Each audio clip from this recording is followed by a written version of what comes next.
Does the president still believe that Israel's actions have been proportionate? Well, first, Josh, let me remind people that the president also did 2 calls over the weekend that we did readouts of.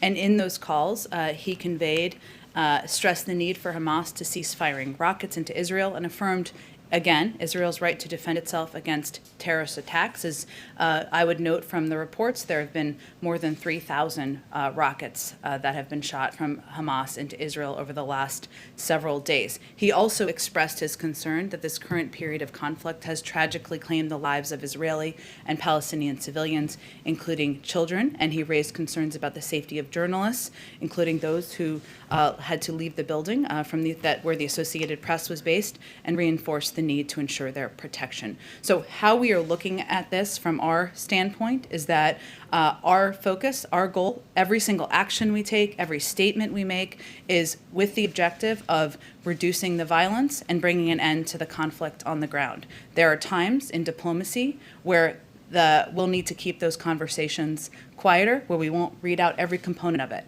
But that is our objective, and that is the prism through which every action and every comment is being made.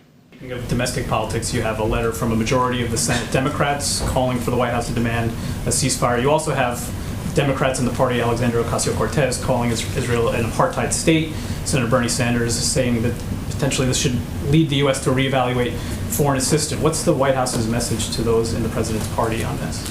I will say our message is sometimes you have to step back from politics for a moment. It's not easy to do. And we recognize and agree that watching the lives lost of these Palestinian children, of these families, the fear you see in the eyes of the Israeli people, it is heartbreaking. We want to bring an end to the violence. We want to de-escalate the situation on the ground.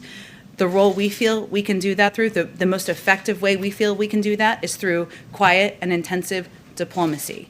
And that is what our focus is on at this point in time. But we share an objective of de-escalating the circumstances on the ground. We share a view that a 2-state solution is the only way to bring a lasting end to the violence. And then